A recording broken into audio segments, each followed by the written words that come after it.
आइए आज हम लोग सॉल्यूशन चैप्टर में क्वेश्चन नंबर 46 देखते हैं।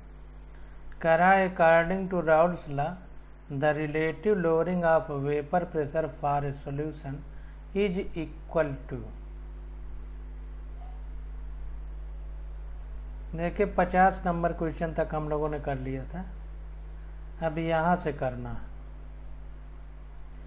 तो देखिए राउल्स लॉ से संबंधित अभी ऊपर हमने क्वेश्चन किए, तो उनमें कई क्वेश्चन ऐसे आए हैं जिनमें थोड़ा सा कन्फ्यूजन होता है, तो उनको हम यहाँ पर बता देना चाहते हैं कि देखिए कितनी प्रकार से पूछेगा।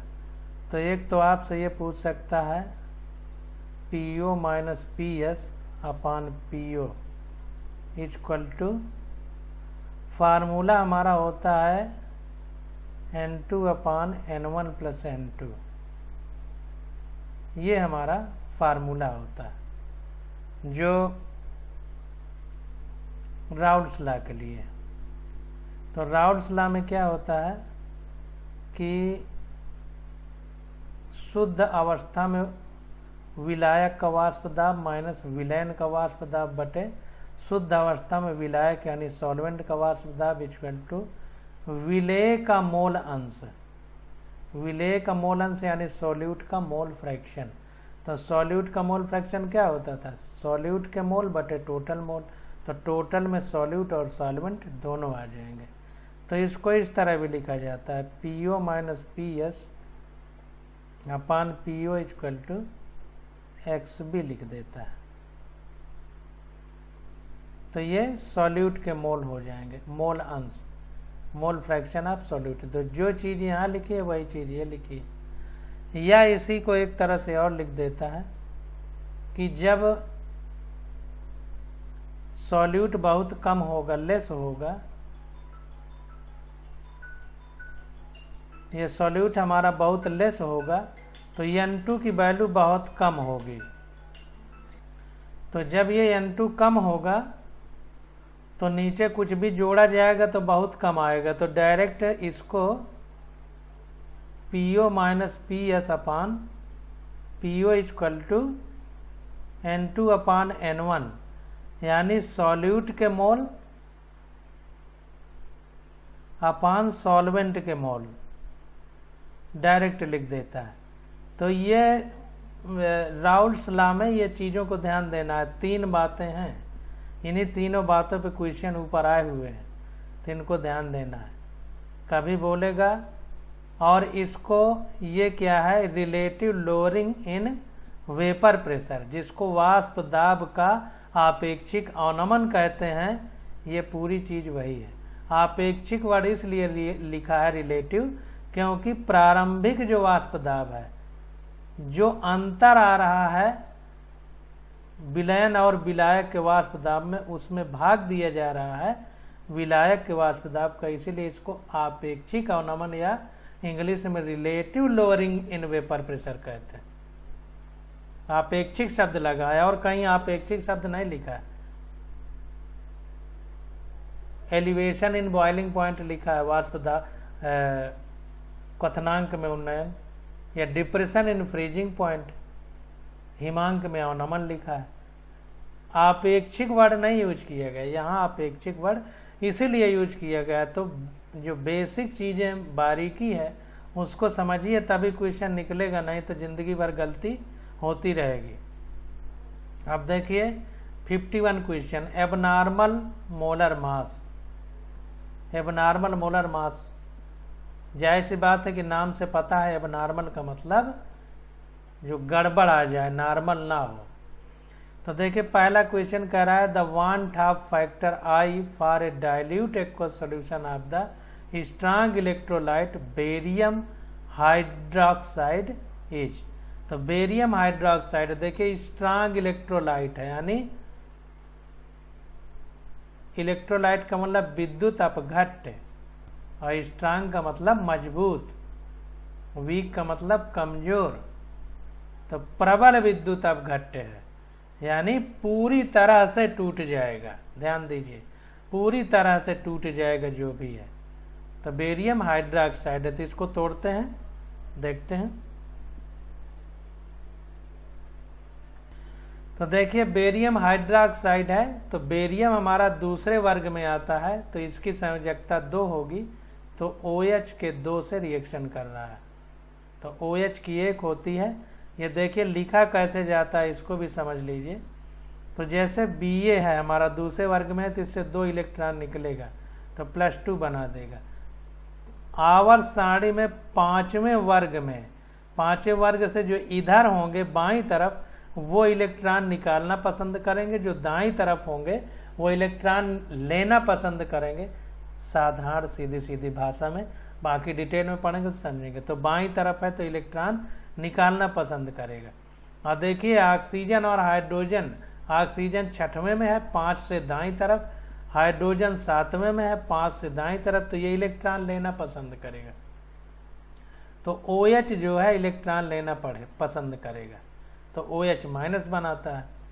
बेरियम हमारा इलेक्ट्रॉन निकालना पसंद करेगा और दूसरे में है तो 2 इलेक्ट्रॉन निकालेगा, तो 2 इलेक्ट्रॉन निकालेगा। तो बेरियम और OH माइनस है, तो जब इनको लिखा जाएगा तो ये संयोजकता OH के साथ चली जाएगी और इसकी Ba के साथ चली जाएगी। तो कैसे लिखेंगे, Ba लिख देंगे और OH लिख देंगे। अब इसकी OH के साथ लिखना है, तो इसकी 2 है तो यहाँ 2 लिख देंगे, इसका 1 है तो यहाँ 1 लिख देंगे, यानी BaOH का होल ट्वाइस हो जाएगा। तो देखिए BaOH का होल ट्वाइस। अब पानी में घोला जा रहा है तो एक्वस लिख दिया पानी के लिए। अब ये टूटेगा तो Ba+2 में टूट जाएगा, और चूंकि OH के 2 हैं तो 2OH माइनस लिखेंगे, क्योंकि +2 को बैलेंस करने के लिए -2 होना चाहिए।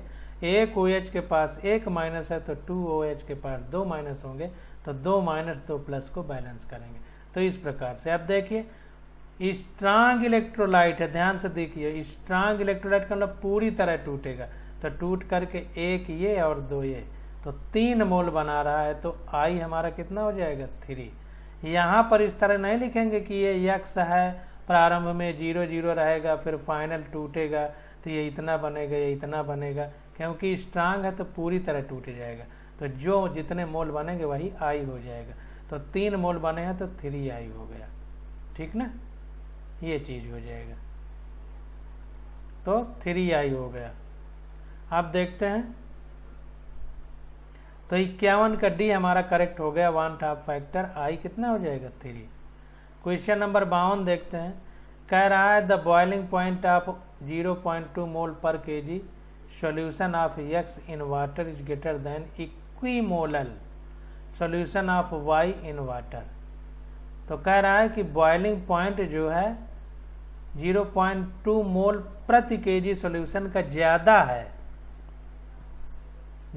है X in water is greater than equimolal solution of Y in water. 0.2 mole per kg solution है X का पानी में, इसका बॉइलिंग पॉइंट ज्यादा है Y से, जो कि पानी में विलयन इसका भी है, और इक्विमोलल है दोनों, इसका जितना मोललिटी है 0.2 मोल पर kg इसकी भी उतनी ही है। तो कह रहा है which one of the following statement is true in this case. तो कह रहा है इस स्थिति में कौन सा विकल्प हमारा सही है। अब देखिए क्वेश्चन में जैसा हमको समझ में आ रहा है, तो ये कह रहा है कि the boiling point of 0.2 mole per kg solution of X in water is greater. तो X का बॉइलिंग पॉइंट ज़्यादा है Y की तुलना में, जबकि दोनों इक्विमोलल हैं, दोनों की मोललिटी सेम है। तो अगर दोनों की मोललिटी सेम है तो सेम ही बॉइलिंग पॉइंट होना चाहिए, लेकिन फिर भी X का ज़्यादा है Y से। क्यों ज़्यादा है, तो इसका मतलब ये है कि X हो सकता है कि डिसोसिएट हो रहा हो, टूट रहा हो। तो मान लो 1 मोल है, टूट करके 2 मोल बना दिया, तो इसमें तो 2 मोल रहेंगे सॉल्यूट के, और इसमें Y वाले में 1 ही मोल रहेगा, क्योंकि ये नहीं टूटेगा। तो जाहिर सी बात है, कोलिगेटिव प्रॉपर्टी हमने पढ़ा है अणु संख्या गुणधर्म, जो अणुओं की संख्या पर आधारित। तो 1 मोल टूट करके मान लो 0.2 मोल है, तो टूट के अगर 2 गुना बन रहा है तो 0.4 मोल हो जाएगा, Y 0.2 ही रहेगा, टूट के ज़्यादा होगा। तो जाहिर सी बात है कि एलिवेशन इन बॉइलिंग पॉइंट हमने पढ़ा है, क्वथनांक में उन्नयन। तो बॉइलिंग पॉइंट ज़्यादा है तो इसका मतलब है कि ये टूटा होगा, क्योंकि टूट करके अणुओं की संख्या या मोल की संख्या जब बढ़ेगी तो जाहिर सी बात है बॉइलिंग पॉइंट बढ़ेगा। यही एक रास्ता हो सकता है, नहीं तो इक्विमोलल बराबर मोलैलिटी है तो बराबर होना चाहिए बॉइलिंग पॉइंट। तो सी ऑप्शन देखिए, x is undergo dissociation in water, यानी यक्स जो है पानी में घोलने पर टूट जाता है, यानी 1 मोल अगर डालेंगे तो टूट करके ज़्यादा मोल बना लेता है, यही एक रास्ता है। तो 52 का सी विकल्प हमारा करेक्ट हो जाएगा। तो यहाँ पर देखिए 52 का सी विकल्प हमारा करेक्ट है कि अंडरगो डिसोसिएशन, टूट रहा है। जब टूटेगा तो आई हमारा 1 से ज़्यादा हो जाएगा, तो delta T B equal to I K B M होता है।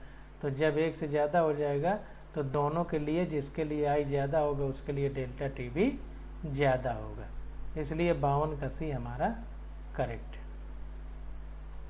डेल्टा टी बी मतलब एलिवेशन इन बॉइलिंग पॉइंट, यानी क्वथनांक में उन्नयन। अब 53 नंबर का क्वेश्चन देखते हैं। 53 नंबर क्वेश्चन में देखिए कह रहा है कि on the following 0.10 m aqueous solution which one will exhibit the largest freezing point depression. तो डिप्रेशन इन फ्रीजिंग पॉइंट किसमें सबसे ज्यादा है, सबके 0.10 मोलल विलयन लिया गया है। मोलल का मतलब मोलैलिटी का मतलब किलोग्राम सॉल्वेंट, 1 किलोग्राम सॉल्वेंट में 0.10 मोल है सबके, तो ये लिया गया है। तो अब देखते हैं largest depression in freezing point किसमें होगा, जो सबसे ज़्यादा टूट करके ज़्यादा नंबर ऑफ मोल बनाएगा। तो इसको देखते हैं, तो Al2SO4 का होल साइज ज़्यादा बनाएगा। तो यहाँ पर देखिए ये I लिख दिया, यानी 1/2 factor delta TF equal to I into KFM। तो डेल्टा TF उसके लिए ज़्यादा होगा जिसके लिए I ज़्यादा होगा, क्योंकि समानुपाती है। मोलैलिटी सबकी सेम है, KF सब के लिए KF सेम रहेगा क्योंकि मोलैलिटी सेम है, तो इसलिए I पे ही डिपेंड करेगा। तो KCl टूटेगा तो K प्लस और Cl माइनस बनाएगा, तो 2 होगा। C6H12O6 ऑर्गेनिक कंपाउंड है, कार्बनिक रसायन है, नहीं टूटेगा तो 1 ही रहेगा। Al2SO4 का होल साइज में Al के 3 बन जाएंगे, देखिए 3 Al के साथ जाएगा, 2 SO4 के साथ, जैसा अभी हमने ऊपर बताया। तो 3 2 5 मोल हो जाएंगे, 3 मोल Al के, 2 मोल SO4 माइनस 2 के, 3 मोल Al प्लस 3 के। इसको देख लीजिए, नहीं गलत ना करें। Al2SO4 का होल थ्राइस, तो ये टूटेगा जब, तो Al प्लस 3 3Al प्लस 2 बनेगा, प्लस 2SO4 का माइनस 2 बनेगा।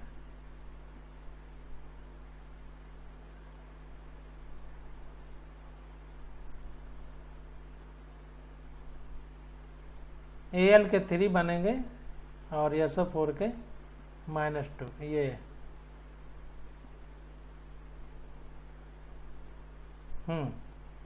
ये हो जाएगा। तो कुल मिलाकर के 5 मोल I 1/2 फैक्टर कितना हो जाएगा, 5 3 2 5 कुल मिलाकर के, क्योंकि पूरी तरह से स्ट्रांग है, प्रबल है, तो पूरी तरह टूटेंगे।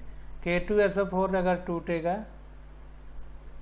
तो ये टूट जाएगा 2K प्लस SO4 माइनस 2, तो ये जो है हमारा 3 हो जाएंगे, 2 1 3 हो गया। तो सबसे ज़्यादा इसके लिए है I, तो यही सबसे ज़्यादा डिप्रेशन इन फ्रीजिंग पॉइंट दिखाएगा, यानी हिमांक में अवनमन सबसे ज़्यादा इसी का होगा। तो hence I is maximum for Al2SO4 का होल साइज 5, इसलिए 53 का सी हमारा सही हो जाएगा। 53 का सी में डिप्रेशन इन फ्रीजिंग पॉइंट सबसे ज़्यादा लार्जेस्ट होगा। 54 नंबर क्वेश्चन देखते हैं। कह रहा है the 1/2 factor I for a compound which undergoes dissociation in one solvent and association in other solvent is respective. तो I की वैल्यू एक में डिसोसिएशन हो रहा है, एक में एसोसिएशन। तो जिसमें डिसोसिएशन होगा उसमें I की वैल्यू बढ़ेगी, जिसमें एसोसिएशन होगा उसमें I की वैल्यू घटेगी। डिसोसिएशन का मतलब टूटना, तो I की वैल्यू बढ़ेगी जैसा ऊपर देखा है। एसोसिएशन का मतलब जुड़ना, यानी ज़्यादा से कम होंगे तो I की वैल्यू घटेगी। तो देखिए जब डिसोसिएशन होगा तो मोल बढ़ेंगे, तो इसलिए ग्रेटर देन 1 होगा डिसोसिएशन में। एसोसिएशन में मोल घटेंगे, यानी जो ज़्यादा थे वो जुड़ के कम हो रहे हैं, तो घटेंगे तो लेस देन 1 होगी I की वैल्यू। 54 का सी विकल्प हमारा करेक्ट हो जाएगा।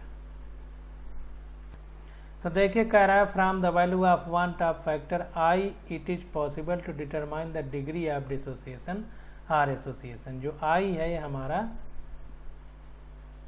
डिग्री बताता है डिसोसिएशन या एसोसिएशन की, यानी टूटने या जुड़ने की मात्रा या प्रतिशत कह सकते हैं। इन केस ऑफ डिसोसिएशन, जब टूटती है कोई चीज़ तो I इज ग्रेटर देन 1, तो I या ओनली वन टॉप फैक्टर एक से ज़्यादा होता है। And in case of association I is less than 1, जब जुड़ता है तो I की वैल्यू एक से कम होती है। ये चीज़ है। अब 55 नंबर क्वेश्चन देखते हैं। कह रहा है the freezing point depression constant for water is -1.86 degree centigrade, यानी KF की वैल्यू दी है।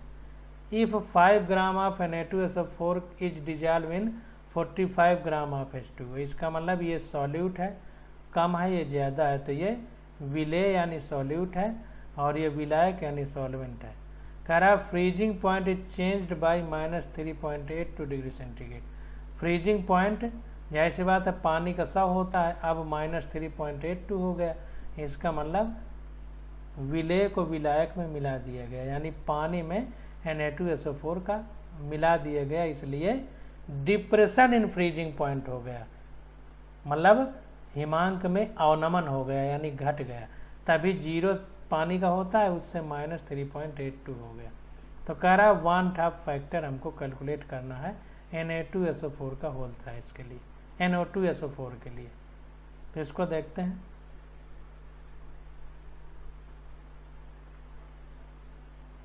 तो देखिए हमको सीधा फार्मूला पता है, delta TF equal to I into KF into small m। Small m का मतलब मोलैलिटी।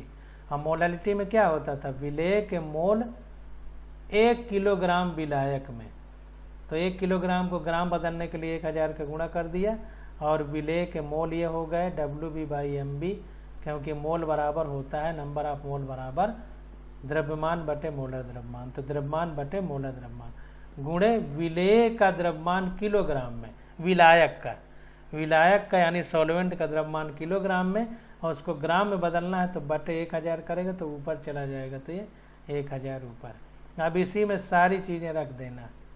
तो given delta TF equal to 3.82 question में दिया है, depression in freezing point. KF की वैल्यू दिया 1.86, WB सॉल्यूट यानी विलेय के द्रव्यमान 5 ग्राम है, और विलेय का मोलर मास 142 ग्राम है MB, और विलायक का द्रव्यमान जो पानी है 45 ग्राम है, और सब कुछ हो गया। तो I हमको निकालना है, तो I जब निकालेंगे तो ये सब इधर चला जाएगा, तो delta TF into MB into WA इधर चला जाएगा, और ये पूरा 3 चीज़ें नीचे चली जाएंगी, KF इंटू WB गुणे 1000। वैल्यू रख दिया डेल्टा TF 3.82 इंटू 142 हो जाएगा MB, WA 45 है बटे KF 1.86 है, गुणे WB 5 है और 1000 का गुणा है, तो आ गया 2.63 I की वैल्यू।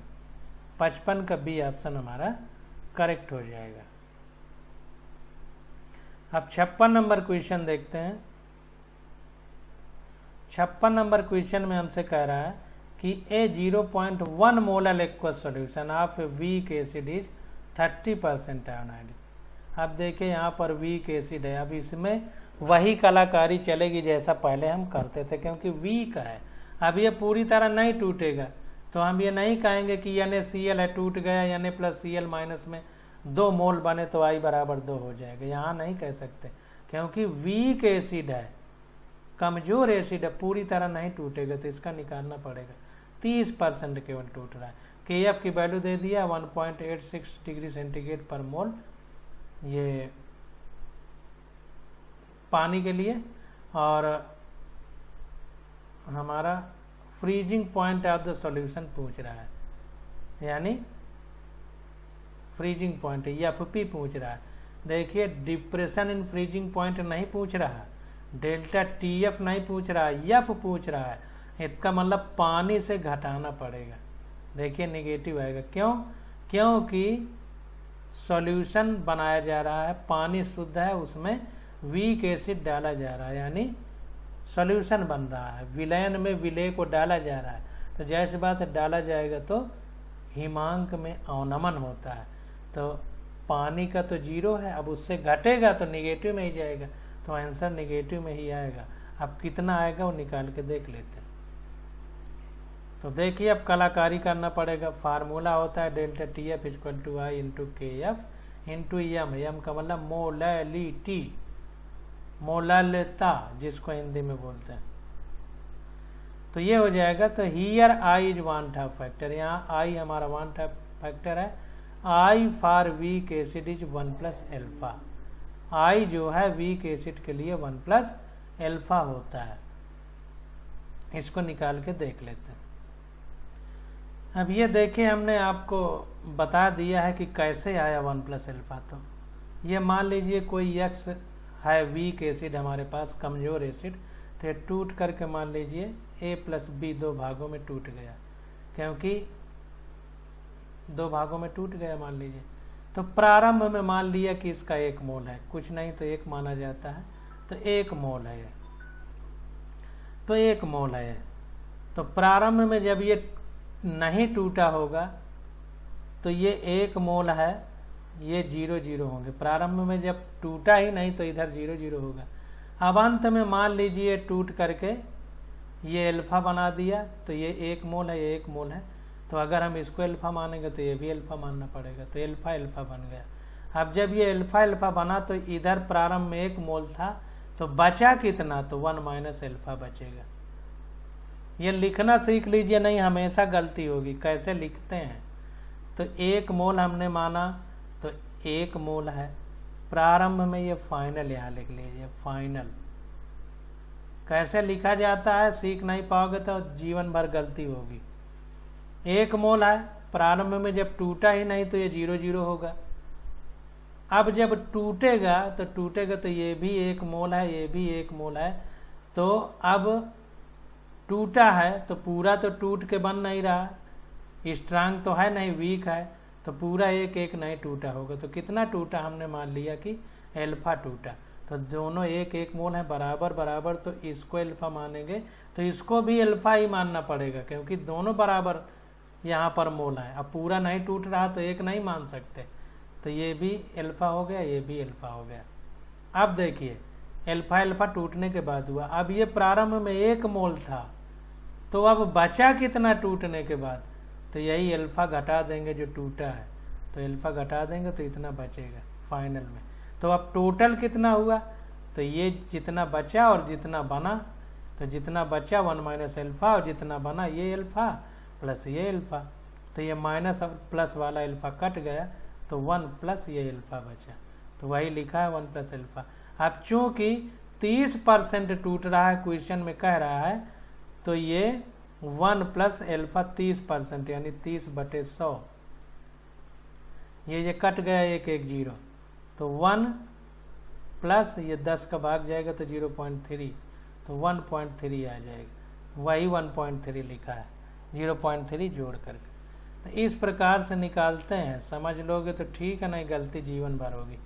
तो अब फार्मूला लगाते हैं। तो delta TF equal to I into KFM। I की वैल्यू 1.3 निकल आई, KF दिया है 1.86 इंटू M दिया है 0.1, तो आ गया 0.24। अब देखिए freezing point of solution, solution का हिमांक बिंदु कितना होगा? तो हिमांक बिंदु कितना होगा? अब घटेगा, तो पहले कितना था? जितना पानी का था, पानी का 0 होता है। अब घटेगा जब विलायक में विलेय को मिला दिया गया, तो पानी का 0 था, उससे घट रहा है, तो 0 से घटा देंगे जो भी आया। तो इतना आया है डेल्टा टी एफ, तो 0 से इसको घटा देंगे तो आ जाएगा फ्रीजिंग पॉइंट -0.24 डिग्री सेंटीग्रेड। ये डिप्रेशन इन फ्रीजिंग पॉइंट है, हिमांक में अवनमन, ये हिमांक है। दोनों बातों को ध्यान दीजिए, फ्रीजिंग पॉइंट है, ये डिप्रेशन इन फ्रीजिंग पॉइंट है। गलती से डिप्रेशन इन फ्रीजिंग पॉइंट निकाल के लोग लगाए आते हैं +0.24, जबकि आंसर होगा -0.24, क्योंकि ये डिप्रेशन इन फ्रीजिंग पॉइंट है, ये फ्रीजिंग पॉइंट है। तो ध्यान देना। क्वेश्चन नंबर 57 देखते हैं।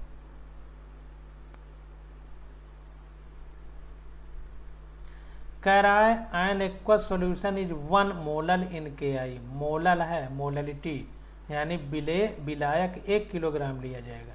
कह रहा है which change will cause the vapour pressure of the solution to increase. कौन सा कारण हो सकता है कि इसका वेपर प्रेशर यानी वाष्प दाब बढ़ जाए। तो वाष्प दाब में अपेक्षिक अवनमन हम लोग पढ़ते थे।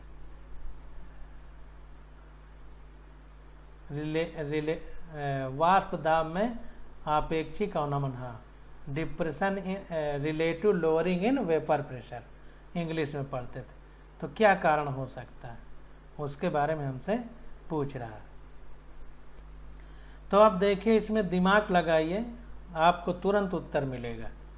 दिमाग ये लगाइए कि जैसे हम किसी विलायक यानी सॉल्वेंट में विलेय को मिलाते हैं तो वेपर प्रेशर घटता है, विलेय को मिलाते हैं तो वेपर प्रेशर घटता है। इसका मतलब जितना ज़्यादा सॉल्यूट यानी विलेय बढ़ाते जाएंगे वेपर प्रेशर घटता जाएगा। तो अगर विलयन है तो उसमें सॉल्यूट निकालते जाएं अगर तो वेपर प्रेशर बढ़ता जाएगा। तो विलयन से सॉल्यूट निकाल लें या फिर सॉल्वेंट बढ़ा दें, विलायक बढ़ाते जाएं, चाहे विलेय घटाते जाएं चाहे विलायक बढ़ाते जाएं।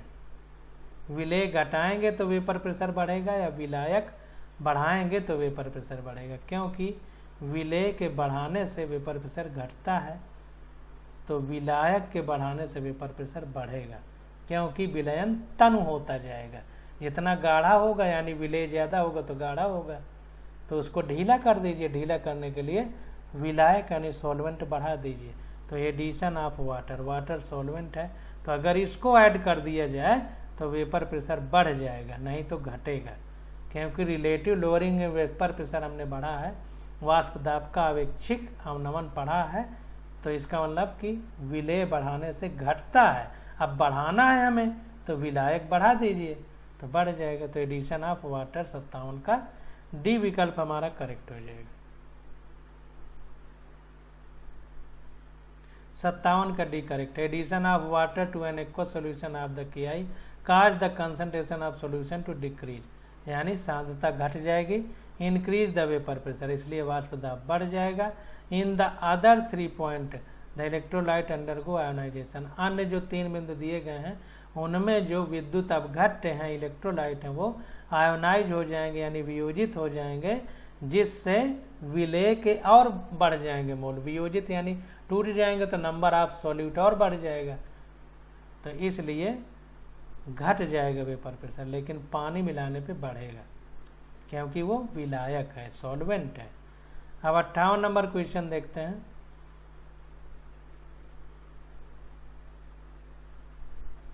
कह रहा है a 0.0020 molal aqueous solution of an ionic compound C1H3 का होल 5 NO2 Cl freeze at -0.00732 degree centigrade. Freeze मतलब फ्रीजिंग पॉइंट है, ये हिमांक बिंदु है। जाहिर सी बात है कि एक्वस सॉल्यूशन है तो विलयन है, तो विलयन का एक्वस मतलब पानी, तो पानी का 0 होता है, अब विलयन बना दिया गया। शुद्ध पानी का 0 है, अब विलयन बना दिया गया यानी विलेय उसमें डाल दिया गया, सॉल्यूट डाल दिया गया। तो हमने पढ़ा है डिप्रेशन इन फ्रीजिंग पॉइंट, तो वही 0 से घट गया यानी माइनस में चला गया। तो number of mole of ion which 1 mole of ionic compound produce on being dissolve in water will be, KF दे दिया है हमको। तो कह रहा है number of mole of ion which 1 mole of ionic compound produced. तो 1 मोल अगर आयनिक कंपाउंड मिलाया गया है ये वाला, तो कितने नंबर ऑफ मोल तैयार होंगे, यानी I की वैल्यू हमसे पूछ रहा है। अब आयनिक कंपाउंड है और नंबर ऑफ मोल पूछ रहा है, प्रतिशत नहीं दिया, इसका मतलब ये पूरी तरह से टूटेगा, ये ध्यान देना। तो देखते हैं इसको।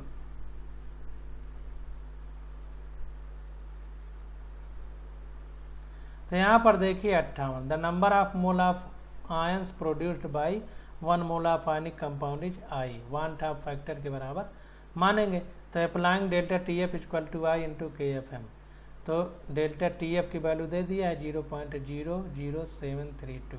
अब देखिए टी एफ की वैल्यू, फ्रीजिंग पॉइंट हमको दिया है, तो डेल्टा टी एफ की वैल्यू इतना क्यों रख दिया, ये निगेटिव में दिया है, तो जाहिर सी बात है कि 0 से, पानी का 0 होता है उससे कम था, फ्रीजिंग पॉइंट तो निगेटिव में था।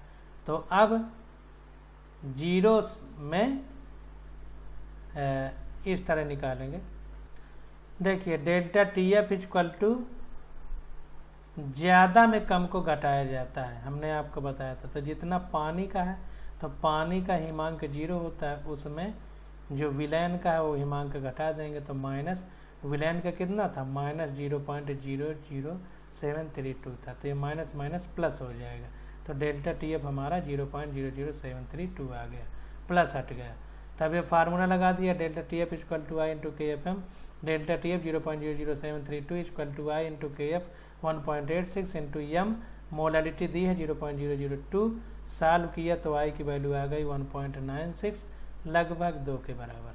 तो 58 का डी विकल्प हमारा करेक्ट हो जाएगा। अब 59 नंबर क्वेश्चन देखते हैं।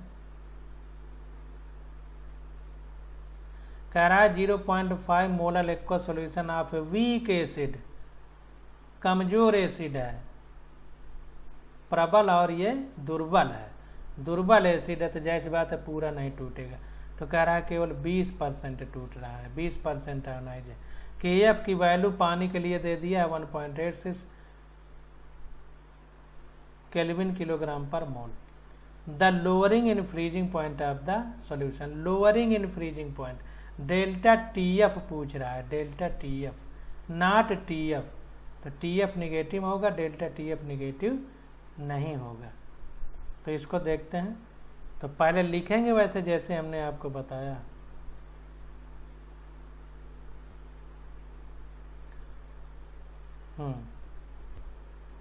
तो यहाँ पर देखिए लिख लिया, यहाँ पर देखिए हमने लिख लिया कि कोई HX है, कमजोर एसिड है, दुर्बल एसिड हो या जो भी हो, कुछ भी हो सकता है, साल्ट हो सकता है। तो ये टूट गया H+ और X- में, तो जायज़ सी बात है, इसको अब ऐसे फिर आप नहीं समझ पाएंगे।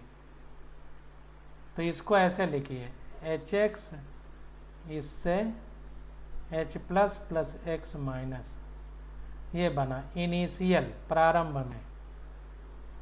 में क्या होगा, इसका 1 मोल रहेगा, प्रारंभ में कोई रिएक्शन हुई नहीं तो ये 0, ये 0। अब फाइनल क्या होगा, फाइनल में ये 1 मोल है, ये भी 1 मोल है, लेकिन पूरा टूट नहीं रहा क्योंकि वीक है, कमजोर है। तो मान लीजिए अल्फा टूटा, तो ये 1 मोल है अल्फा, तो ये 1 मोल है, इसके लिए भी अल्फा लिखेंगे। जब अल्फा टूट गया तो ये बचा कितना, 1 मोल था, तो अब बचा कितना, तो अल्फा घटा दीजिए, ये बचा, तो टोटल कितना होगा, total 1 - alpha plus alpha plus alpha, ये 1 - अल्फा, ये plus alpha plus alpha, minus minus cut गया तो 1 + अल्फा बचा।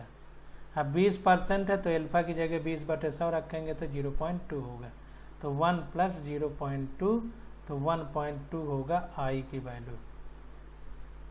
वही देखिए आ गया, टोटल 1 + अल्फा, तो आई बराबर 1 + अल्फा, तो 1 + 0.2 बराबर 1.2। फार्मूला होता है delta T F equal to I into K F M. तो आई हमको 1.2 प्राप्त हो गया, के एफ दिया 1.86 इंटू मोलालिटी दिया है 0.5, तो लगभग आ गया 1.12 केल्विन। 59 का बी ऑप्शन हमारा करेक्ट। अब 60 नंबर क्वेश्चन देखते हैं।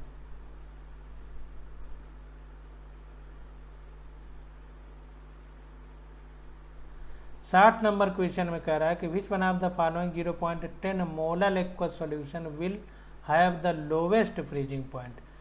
तो जाहिर सी बात है कि लोवेस्ट फ्रीजिंग पॉइंट सॉल्यूट जितना ज़्यादा बढ़ेगा तो डिप्रेशन इन फ्रीजिंग पॉइंट हमने पढ़ा है हिमांक में अवनमन। तो जितना ज़्यादा सॉल्यूट होगा उतने ज़्यादा हिमांक में कमी आएगी, यानी डिप्रेशन इन फ्रोजिंग पॉइंट होगा या लोअरिंग इन फ्रीजिंग पॉइंट होगा। तो सॉल्यूट कब ज़्यादा होगा, या तो ज़्यादा मिला दिया जाए या टूट करके ज़्यादा हो जाए।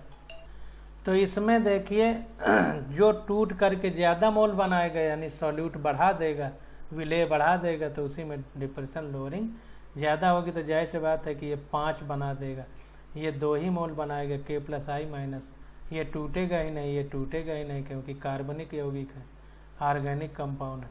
तो ये 5 मोल बना, सबसे ज़्यादा इसी में घटेगा 60 का C,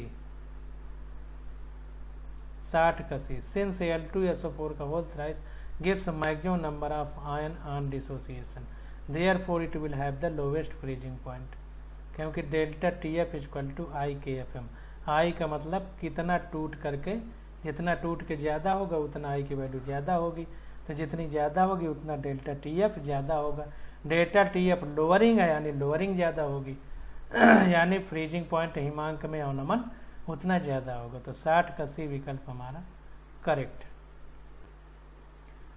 अब 61 नंबर क्वेश्चन की स्टडी अगले लेक्चर में करेंगे, आज बस यहीं तक।